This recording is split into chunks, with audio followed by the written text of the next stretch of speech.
Kita ni selalu kata dah nazak baru nak mengajar kalimah la ilaha la ilah. Dah nazak dah batal telinga bisu buta kelu dah. Tak payahlah aku ajar masa nak nazak dah. Kamu seolah menipu Allah. Nak mati barulah nak mengaku Allah. Kalau sebelum mati Allah tak ada.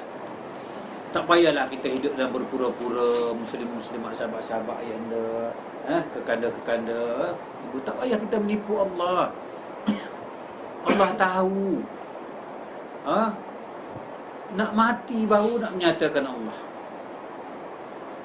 Kita ini sebelum mati itu nak menyatakan Allah. Dah mati tak ada dah ustaz datang dalam kubur. Ada tak ustaz dalam kubur mengajar? Ada tak? Tak ada dah. Tak usah nak menipu Allah. Nak mati bawa kalimah awal masuk syurga lah. Sebab dia sebut. Boleh menipu ke Allah?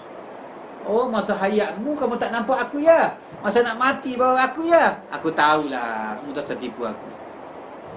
Macam nak menyatakan Allah? Jadi kan kita dah belajar kalimah tauhid, kalimah rasul. Kalau orang nak mati tak perlu dah mengucap Muhammad Rasulullah. La ilaha illallah saja kan? Jadi berkalimahlah semasa hayat ini. Macam nak berkalimah? Berkalimah semasa hayat ini macam tadilah. Saya dah ajar dah kalimah tauhid. Tak adalah yang lain melainkan siapa yang ada? Allah, Allah, Allah, Allah. Matilah bila-bila pun Allah. Baik. Saya nak jawab sekali. Apabila kita mati di akhirat esok, bila kita mati dia masuk dalam kubur dan tanah esok, berani tak malaikat muka nangkir itu kita tanya kalau milik Allah? Daripada dunia lagi kita berserah kepada ya Allah ya Tuhanku, tangan ini bukan milikku, milik Allah. Kita dah mengucap syahadah daripada awal lagi. Kaki milik Allah, segala-gala diriku milik Allah Subhanahu wa taala. Daripada dunia lagi, itu dikatakan al-mutu qabla anta mautu. Matikan diri kamu sebelum kamu mati. Serahkan diri kamu sebelum kamu menyerah. Sembahyanglah kamu sebelum kamu disembahyangkan. Artinya kembalilah kamu sebelum kamu dikembalikan. Balik kepada Allah. Setelah kita balik kepada Allah daripada dunia ini, sudah mengaku la ilaha illallah, yang ada, yang wujud, yang maujud itu hanya Allah. Allah, pop, kita mati. Kita mati. Kemudian kita mati, berani tak malaikat muka nangkir tanya milik Allah? Berani tidak? Barang siapa nak mati dengan tanpa hisap, barang siapa nak mati berjumpa dengan Allah, barang siapa nak mati pulang ke rahmatullah, bukan pulang ke rahmatul tanah, bukan pulang ke rahmatul kubur, kita mati pulang ke rahmatullah. Hendaklah tuan-tuan menyerah diri semasa hayat, semasa di dunia ini. Milik Allah segala-galanya. Mana aku? Mana? Sudah aku kembali kepada Tuhan yang ampunya. Aku tidak ada.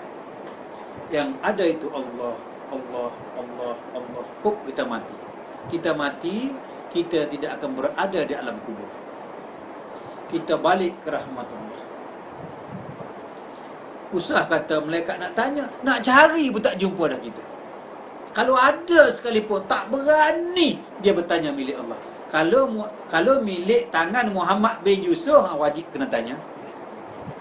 Muhammad bin Yusuf, membuat apa tu? Hantamlah.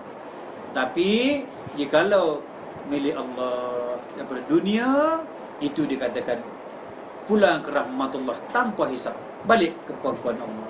Sudah ada di pangkuan Allah, berani tak orang lain soal?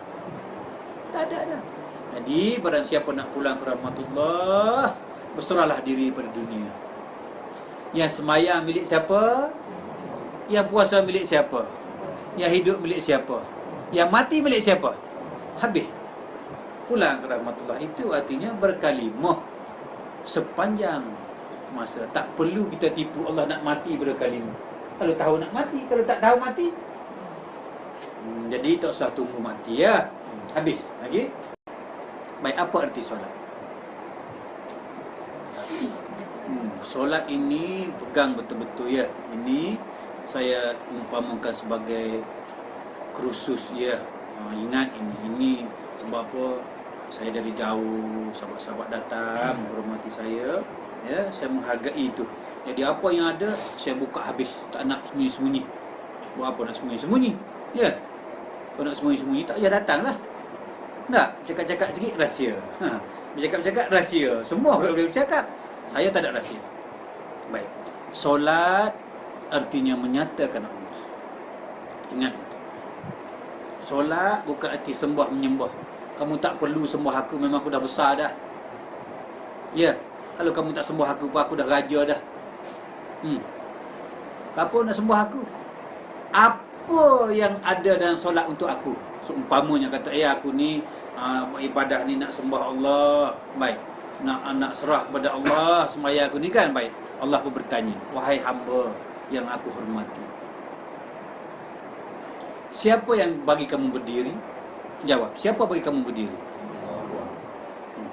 Yang bagi berdiri lama, kita nak tunjuk kita ni alim ulama. Berdiri itu setengah jam. Lamanya baca Fatihah. Nak tunjuk alimnya. Baik, Allah kata, Allah pun bertanya, wahai hamba-Ku, siapakah yang beri kau berdiri lama? Rukuk pula 2 jam setengah rukuk. Alimnya aku ni. Nak tunjuknya Allah aku ni alim ni. Dalam Kuala Lumpur dan Singapura ni aku seorang je alim. 2 jam setengah. Lalu Allah bertanya, wahai hamba-Ku, siapakah yang beri kudrat iradat kamu rukuk itu? Sujud 3 hari 3 malam. 3 hari 3 malam tak ada sembahyang lain, sujudnya lamanya. Nak tunjuk akulah dunia ni, aku je sembahyang 3 hari 3 malam. Orang lain tak buat macam tu. Lalu Allah bertanya, yang 3 hari 3 malam tu siapa? Kalau Piramli 7 hari 7 malam. Ini 3 kita salah. 7 hari 3 hari 3 malam saja. Siapakah yang bagi kau sujud lama, wahai hamba-Ku? Baik, aku bertanya, mana bahagian kamu dalam sembahyang itu? Yang berdiri, aku yang bagi. Yang rukuk, aku yang cipta. Yang sujud, aku yang buat. Mana bahagian kamu? Yang kata kamu nak serahkan sembahyang kepada aku, kamu nak tunjuk kamu yang sembahyang, bagi tahu kat aku, mana bahagian kamu? Cuba, kalau Allah tanya, nak jawab apa? Apa yang kata kamu sembahyang? Kata kamu yang mendirikan sembahyang. Mana kamu? Cuba. Nak faham sembahyang, bagus tu soalan. Dah kata kamu yang mendirikan sembahyang, mana bahagian kamu? Aku nak cari satu je mana. Kalau Allah tanya, cakap satu bahagian kamu. Tadi kamu kata kamu yang mendirikan solat. Mana kamu? Nak jawab. Itu jangan angkuh kita bersolat ini. Aku taat, aku alim, aku lebay. Siapa bagi kau taat? Kalau aku tak bagi taat, boleh tak kamu taat?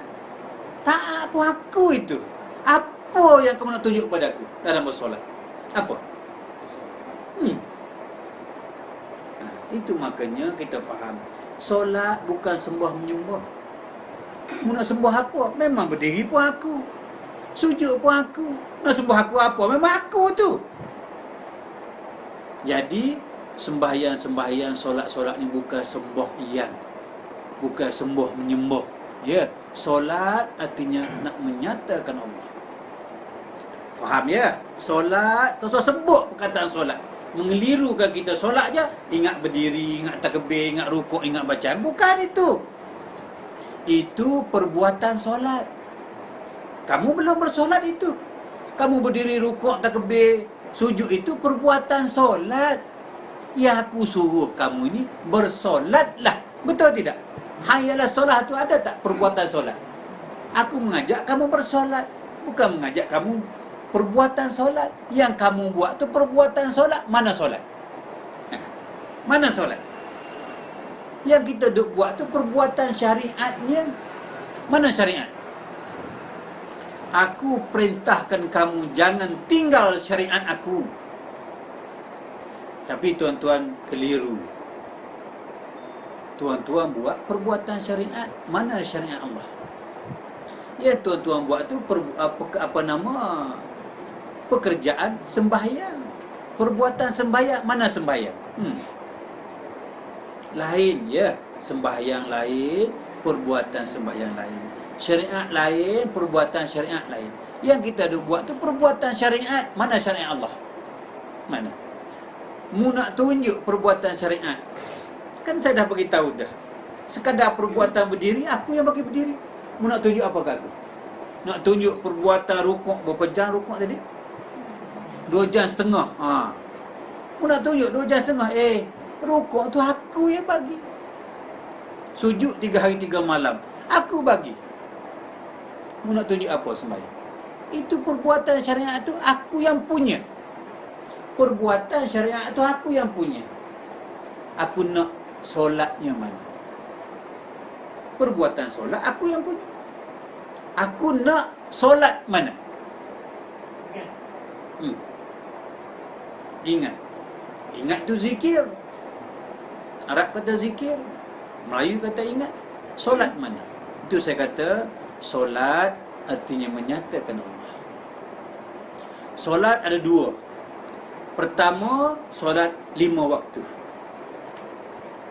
Solat 5 waktu, menyatakan Allah dalam masa 5 waktu. Kalau boleh elakkan sebut perkataan solat supaya kita tak keliru. Apabila dah faham, sebut tak apalah. Buat masa ini, ganti dulu sekejap. Sementara waktu kita faham. Ya? Kita sebut nyatakan Allah. Baik, nyatakan Allah ini ada 2. Pertama, nyatakan Allah dalam masa 5 waktu. Yang kedua, solat ada lagi. Solatul daimun. Solatul daim. Solat yang tidak putus. Bermakna solat ini ada 2. Perbuatan solat tak usah campur lah. Perbuatan solat yang kita dah buat tu dah khatam semua, dah lulus. Mari kita belajar solatnya. Solat artinya menyatakan Allah. Menyatakan Allah ada 2. Pertama, 5 waktu. Yang kedua apa? Solatul daim. Solat yang tidak putus. Baik. Solat yang 5 waktu, baik. Kita menyatakan Allah dalam 5 waktu dulu ya. Sebelum kita belajar solatul daimun. Kita belajar solat yang 5 waktu. Baik. Dalam solat ada perbuatan syariat. Di mana syariat? Baik. Kuat-kuat tuan. Di dalam solat ada perbuatan syariat. Di mana syariat? Dengar baik-baik ya. Apa dia kata? Tuan-tuan kena faham. Yang Allah suruh kita jangan tinggalkan syariat Allah. Allah tak kata kamu jangan tinggalkan perbuatan syariat. Tuan-tuan tak sedar perbuatan syariat tu lain, syariat tu lain. Yang tuan-tuan duk tunggu bangun sujud itu perbuatan syariat. Mana syariat Allah? Nak tunjuk alim sujud bangun, itu baru perbuatan syariat. Yang aku tak nak suruh kamu tinggal itu syariat Allah. Aku tak nak suruh kamu tinggal biarpun sesaat itu syariat aku. Mana syariat Allah? Mana? Tuan-tuan tak faham. Yang duk buat itu perbuatan syariat. Mana syariatnya mana? Itu baru perbuatan syariat. Perbuatan syariat. Baik. Rukun 13. Sembahyang rukun berapa? 13 rukunnya. Pertama apa? Kedua, berdiri. Barang siapa tak berdiri meninggalkan rukun, batal sembahyang. Betul tidak? Baik. Kalau saya patah kaki, boleh tak sembahyang duduk? Tadi kata suruh berdiri. Tak berdiri, batal. Tak boleh duduk, boleh? Baring. Dengan berkelip mata pun boleh. Mana kita sudah meninggal rukun. Tak apa, bukan tak? Tak boleh sembahyang qada, boleh sembahyang kasar, boleh. Nak menunjukkan bahawasanya perbuatan syariat itu aku tak pandang. Kamu tak boleh diri duduk, boleh. Boleh tak meninggalkan rukun? Ya aku tak nak bagi tinggal apa? Syariat aku, mana syariat aku? Mana tuan-tuan ni buat perbuatan sembahyang tetapi tuan-tuan belum sembahyang. Ni dalam karab, dalam DVD ni. Tuan-tuan, kita ni hanya buat perbuatannya sembahyang. Kita belum sembahyang. Kita baru buat perbuatan syariat, syariat belum buat. Mana syariat Allah? Mana? Jangan lupa tau. Yang duk buat ni perbuatan syariat. Mana syariat? Dah tak tanya. Mana syariat? Tak ada tanya. Tanya. Oh dah tanya. Tanya kena jawab lah. Tanya jawab. Tak boleh balik. Baik. Mana syariat Allah? Mana? Itu makanya kita nak sembahyang, selain pada rukun 13, dia ada hukumnya. Rukun sembahyang ada berapa? Kita tak usah bercakap tentang rukun sembahyang, kerana daripada sekolah rendah lagi kita belajar. Mari kita belajar hukum sembahyang. Rukun lain, hukum lain. Rukun ada 13, hukum ada 3. Hukum sembahyang ada 3. Fi'li, qauli, qalbi. Aku nak sembahyang sangat kena tahu ini. Baik. Fi'li artinya perbuatan. Perbuatan sembahyang yang kita buat, tunduk, rukuk, sujud itu perbuatannya solat, dia panggil fi'li. Lulus. Orang tua lulus, budak 2 tahun pun lulus. Sama je kan? Budak 2 tahun ada tak rukuk dia pergi ke belakang? Tak ada kan melonggar kan? Budak 2 tahun pun sujud macam kita. Mana sama je kita dengan budak. Fi'li, semua orang boleh buat. Orang kafir pun kata, tunduk lah. Dia pun tunduk sama dengan orang Islam. Fi'li, lulus. Fi'li. Qauli sebutan. Sebutan. Pandai tak belajar Fatihah? Tak. Semua pandai kan? Lulus. Fi'li lulus, qauli lulus. Tetapi mana hukum kalbi yang ketiga? Hukum sembahyang yang ketiga, iaitu hukum qalbi. Fi'li, qauli, qalbi. Mana sembahyang qalbi? Yang kamu buat tu sembahyang fi'li, yang kamu buat tu sembahyang qauli. Mana sembahyang qalbi? Mana? Nak sembahyang sangat. Mana qalbi? Fi'li lulus, qauli bacaan lulus. Mana sembahyang qalbi? Mana? Ini hukum ini, bukan hukum boleh buat sendiri. Betul tidak saya kata? Fi'li, qauli, qalbi, betul tak? Betul. Mana sembahyang qalbi? Mana?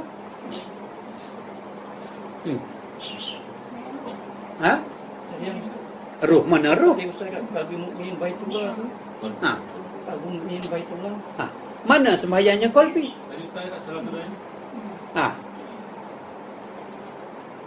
Tu cantik dah tu. Tapi nak beri faham kepada orang lain kan. Mana sembahyang qalbi? Yang kita buat tu perbuatannya syariat. Mana syariat Allah? Perbuatan kita seharian. Itu syariatnya.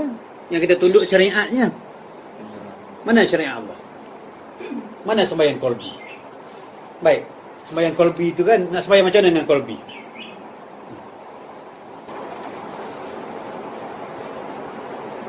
Sembahyang qalbi yang tadi sahabat tu cakap tu, Ustaz, yang sentiasa mengingati Allah.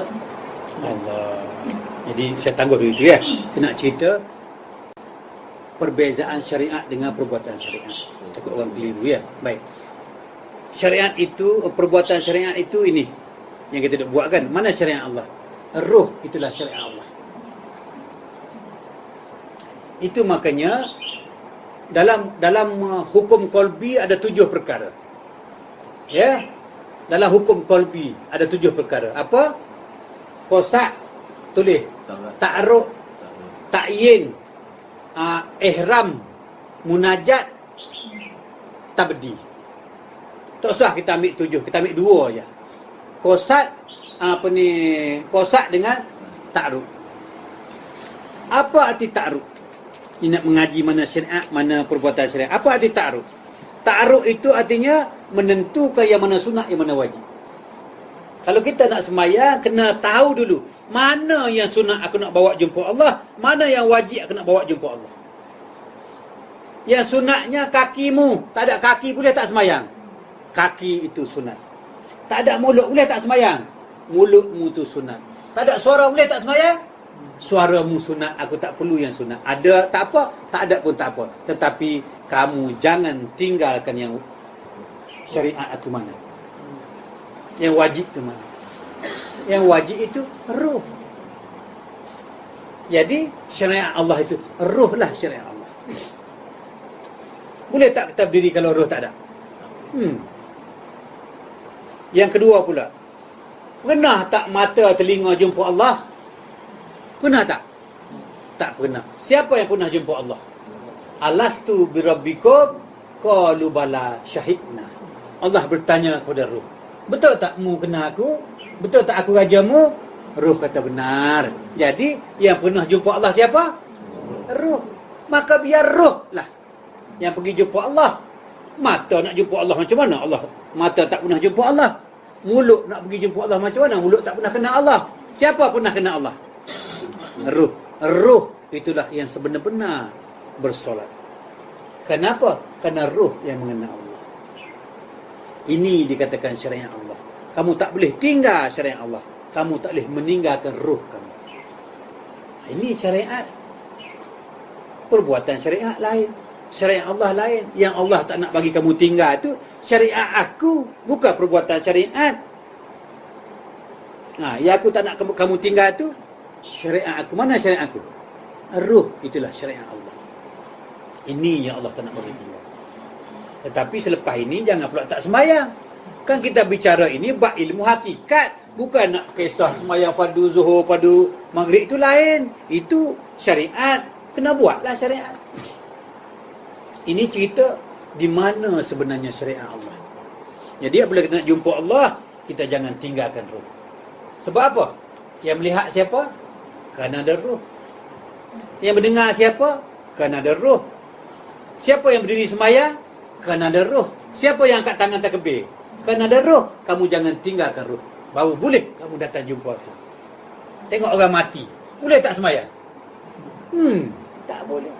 Bermaknanya yang tak boleh tinggal itu roh kita. Jadi kita kena sedar hari-hari. Itu makanya malaikat datang jumpa baginda Rasulullah di Gua Hira tu nak mengajar apa? Mengajar mengenal roh kepada Rasulullah untuk beri faham kepada kita. Roh lah buat aku melihat. Roh lah buat aku mendengar. Roh itu siapa? Roh itu kalbu. Kalbu itu siapa? Nur Muhammad. Nur Muhammad itu siapa? Akulah itu. Jadi kamu jangan meninggalkan aku. Itu penghabisan dia. Kamu jangan tinggalkan syariat. Artinya kamu jangan tinggalkan aku. Habis cerita. Syariat itu aku. Jadi kita jangan tinggalkan Allah. Kita jangan tinggalkan syariat. Tapi tuan-tuan salah faham. Tuan-tuan ingat perbuatan syariat itu sama dengan syariat. Saya nyatakan di sini perbuatan syariat tidak sama dengan syariat. Perbuatan syariat itu yang tunduk bangun. Yang syariat itu ruh kita. Faham dah? Ya, ruh itulah syariat Allah. Ruh itu siapa? Nur Muhammad. Nur Muhammad itu siapa? Akulah tu. Jadi dengan ringkasnya, kamu jangan tinggalkan aku. Kamu jangan tinggalkan Allah. Ini sebetulnya. Betul tidak? Habis. Ini. Dah jawab kan? Habis dah. Bukannya payah ngaji ilmu makrifat ini. Jadi roh itulah kekasih Allah. Roh lah kekasih Allah. Ya? Itu yang dia katakan, aku adalah engkau, engkau adalah aku. Benda satu saja kita sebut, ya hati lah, napah lah, nupuh lah, nyawa, nadi, sebetulnya satu je. Pandai yang banyak, pandai yang satu pada yang banyak, pandai yang banyak pada yang satu. Ada soalan lagi? Di mana kalbu, di mana mata hati pun sama. Kalbu, hati, nadi, nafah, nyawa, roh tu satu je. Tapi di mana? Di manakah roh? Di manakah kalbu? Di mana hati? Di mana? Ya? Meliputi itu di mana? Betul dah jawapan tu, tapi di mana? Seluruh anggota badan. Ya? Seluruh anggota tubuh. Di seluruh anggota. Kalau di luar badan? Sedangkan hati kalbu itu bukan dalam dada, bukan di luar dada. Di mana kalbu? Cakap. Alam jagat, seluruh alam jagat.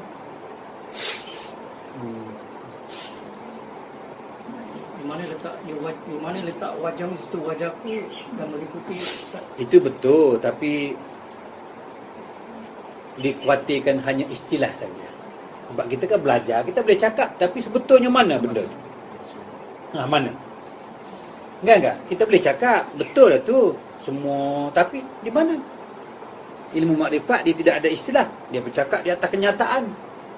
Di mana letaknya? Kalau kata di alam, mana? Ada tak alam?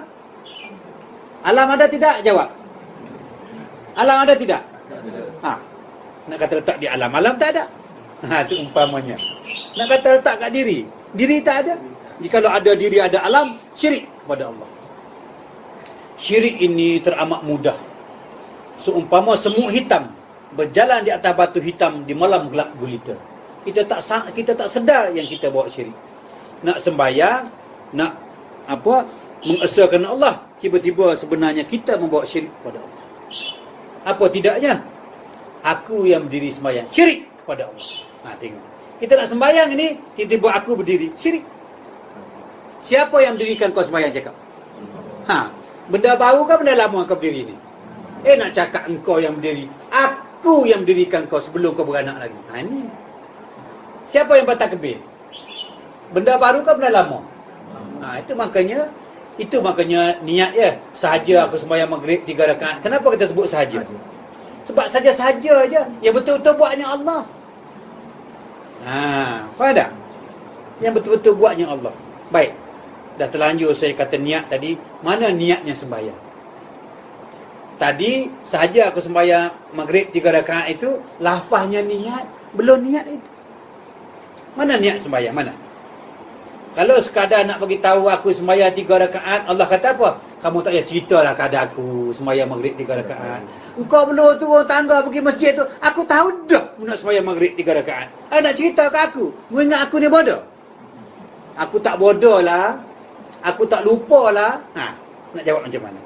Yang kamu cakap itu lafaznya niat. Niatnya mana? Innamal a'mal bin niat. Bermulanya amal dengan niat. Mana niat? Tuan-tuan belum lagi berniat. Itu baru lafaznya niat. Lafaznya niat tu saya cerita lah. Aku tahu dah nak sembahyang maghrib. Mana niat? Gagal itu. Barang siapa tak tahu niat, innamal a'mal bin niat. Bermula amal dengan niat. Kalau niat pun tak tahu, mana amalnya? Tak tanya, tak saya cerita lah. Tanya cerita. Tak ada dalam soalan kan? Kita jawab soalan dulu. Tak tanya, tak jawab. Dalam salat ada perbuatan syariat. Di mana syariat? Baik. Kuat-kuat tuan. Di dalam salat ada perbuatan syariat. Di mana syariat? Dengar baik-baik ya. Apa dia kata? Tuan-tuan kena faham. Yang Allah suruh kita jangan tinggalkan syariat Allah.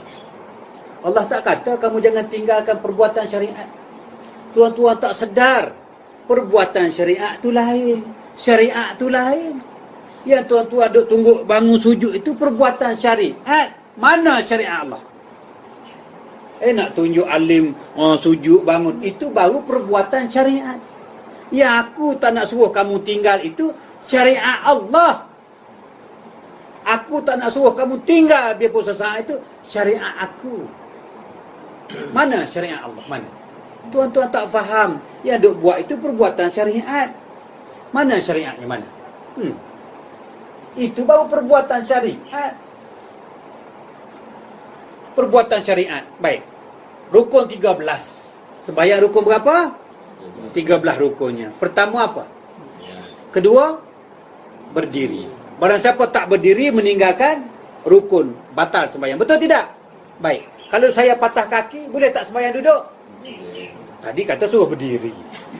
Tak berdiri, batal. Tak boleh duduk, boleh? Baring. Dengan berkelip mata pun boleh. Mana kita sudah meninggal rukun. Tak apa, bukan tak? Tak boleh sembahyang qada, boleh sembahyang kasar, boleh. Nak menunjukkan bahawasanya perbuatan syariat itu aku tak pandang. Kamu tak boleh diri duduk, boleh. Boleh tak meninggalkan rukun? Ya aku tak nak bagi tinggal apa? Syariat aku, mana syariat aku? Mana tuan-tuan ni buat perbuatan sembahyang tetapi tuan-tuan belum sembahyang. Ni dalam karab, dalam DVD ni. Tuan-tuan, kita ni hanya buat perbuatannya sembahyang. Kita belum sembahyang. Kita baru buat perbuatan syariat, syariat belum buat. Mana syariat Allah? Mana? Jangan lupa tau. Yang duk buat ni perbuatan syariat. Mana syariat? Dah tak tanya? Mana syariat? Tak ada tanya. Tanya. Oh dah tanya. Tanya kena jawab lah. Tanya jawab. Tak ada balik. Baik. Mana syariat Allah? Mana? Itu makanya kita nak sembahyang, selain pada rukun 13, dia ada hukumnya. Itu makanya lain kali kalau datang ya, mesti bawa papan putih tu. Baru kita jelas satu ini bercakap ya, mata tak nampak jadi kita keliru tau. Jadi kalau boleh lain kali ya, bawa kertas ada tulis satu baru kita nampak ya sini baik. Rukun sembahyang ada berapa? Kita tak usah bercakap tentang rukun sembahyang. Kerana daripada sekolah rendah lagi kita belajar. Mari kita belajar hukum sembahyang. Rukun lain, hukum lain. Rukun ada 13, hukum ada 3. Hukum sembahyang ada 3. Fi'li, qauli, qalbi. Aku nak sembahyang sangat kena tahu ini. Baik. Fi'li artinya perbuatan. Perbuatan sembahyang yang kita buat, tunduk, rukuk, sujud itu perbuatannya solat, dia panggil fi'li. Lulus. Orang tua lulu, budak 2 tahun pun lulu. Sama je kan? Budak 2 tahun ada tak rukuk dia pergi ke belakang? Tak ada kan melonggar kan? Budak 2 tahun pun sujud macam kita. Mana sama je kita dengan budak. Fi'li, semua orang boleh buat. Orang kafir pun kata, tunduk lah. Dia pun tunduk, sama dengan orang Islam. Fi'li, lulus. Fi'li. Qauli sebutan. Sebutan. Pandai tak belajar Fatihah? Tak? Semua pandai kan? Lulus. Fi'li lulus, qauli lulus. Tetapi mana hukum kalbi yang ketiga?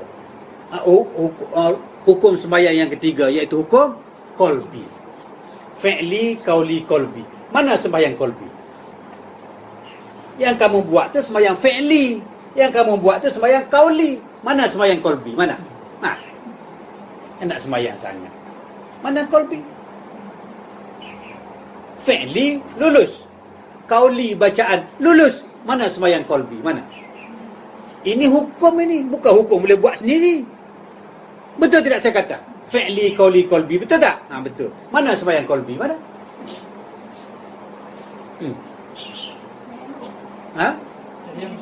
Ruh, mana ruh? Qalbi mukmin baitullah tu. Qalbi mukmin baitullah. Mana sembahyangnya qalbi?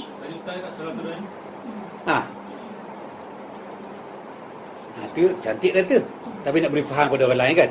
Mana sembahyang qalbi?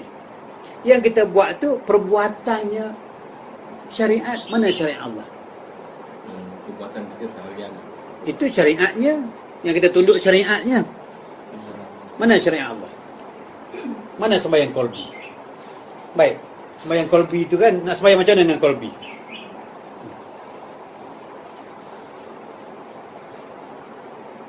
Sembahyang qalbi yang tadi sahabat dia cakap tu Ustaz, yang sentiasa mengingati Allah.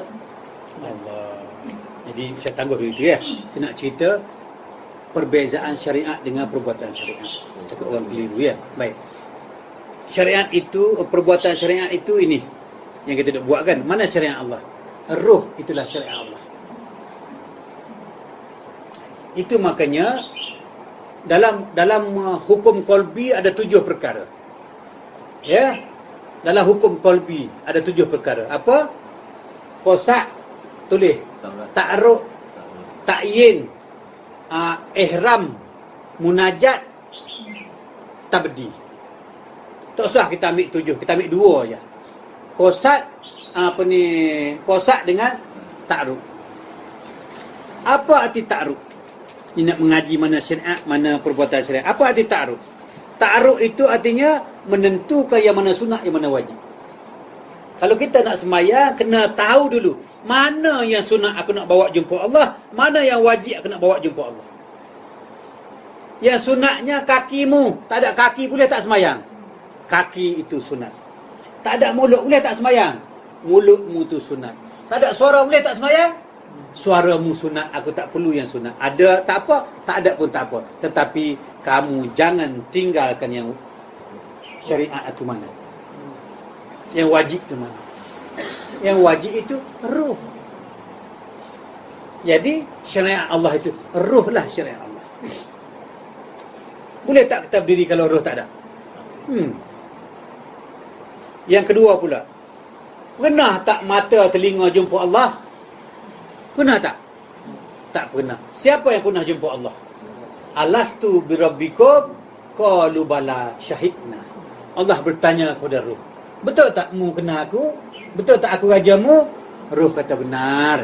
Jadi yang pernah jumpa Allah siapa? Ruh. Maka biar ruh lah yang pergi jumpa Allah. Mata nak jumpa Allah macam mana? Allah mata tak pernah jumpa Allah. Mulut nak pergi jumpa Allah macam mana? Mulut tak pernah kenal Allah. Siapa pernah kenal Allah? Ruh. Ruh itulah yang sebenar-benar bersolat. Kenapa? Kerana ruh yang mengenal Allah. Ini dikatakan syariat Allah. Kamu tak boleh tinggal syariat Allah. Kamu tak boleh meninggalkan ruh kamu. Ini syariat. Perbuatan syariat lain. Syariat Allah lain. Yang Allah tak nak bagi kamu tinggal tu syariat aku, bukan perbuatan syariat. Yang aku tak nak kamu tinggal tu syariat aku. Mana syariat aku? Ruh itulah syariat Allah. Ini yang Allah tak nak bagi tinggal. Tetapi selepas ini jangan pula tak sembahyang. Kan kita bicara ini bab ilmu hakikat, bukan nak kisah sembahyang fardu zuhur, fardu maghrib itu lain. Itu syariat. Kena buatlah syariat. Ini cerita di mana sebenarnya syariat Allah. Jadi apabila kita nak jumpa Allah, kita jangan tinggalkan ruh. Sebab apa? Yang melihat siapa? Kerana ada ruh. Yang mendengar siapa? Kerana ada ruh. Siapa yang berdiri sembahyang? Kerana ada ruh. Siapa yang angkat tangan takbir? Kerana ada ruh. Kamu jangan tinggalkan ruh. Baru boleh kamu datang jumpa aku. Tengok orang mati. Boleh tak sembahyang? Tak boleh. Bermaknanya yang tak boleh tinggal itu ruh kita. Jadi kita kena sedar hari-hari. Itu makanya malaikat datang jumpa baginda Rasulullah di Gua Hira tu nak mengajar apa? Mengajar mengenal ruh kepada Rasulullah untuk beri faham kepada kita. Ruh lah buat aku melihat. Ruh lah buat aku mendengar. Ruh itu siapa? Ruh itu kalbu. Kalbu itu siapa? Nur Muhammad. Nur Muhammad itu siapa? Akulah itu. Jadi kamu jangan meninggalkan aku. Itu penghabisan dia. Kamu jangan tinggalkan syariat, artinya kamu jangan tinggalkan aku. Habis cerita. Syariat itu aku. Jadi kita jangan tinggalkan Allah. Kita jangan tinggalkan syariat. Tapi tuan-tuan salah faham. Tuan-tuan ingat perbuatan syariat itu sama dengan syariat. Saya nyatakan di sini perbuatan syariat tidak sama dengan syariat. Perbuatan syariat itu yang tunduk bangun. Yang syariat itu ruh kita. Faham dah? Ya, ruh itulah syariat Allah. Ruh itu siapa? Nur Muhammad. Nur Muhammad itu siapa? Aku lah tu. Jadi dengan ringkasnya, kamu jangan tinggalkan aku. Kamu jangan tinggalkan Allah. Ini sebetulnya. Betul tidak? Habis. Ini dah jawab kan? Habis dah. Bukannya payah ngaji ilmu makrifat ini. Jadi roh itulah kekasih Allah. Roh lah kekasih Allah. Ya? Itu yang dia katakan, aku adalah engkau, engkau adalah aku. Benda satu saja kita sebut, ya hati lah, napah lah, nupuh lah, nyawa, nadi. Sebetulnya satu. Pandai yang banyak, pandai yang satu pada yang banyak, pandai yang banyak pada yang satu.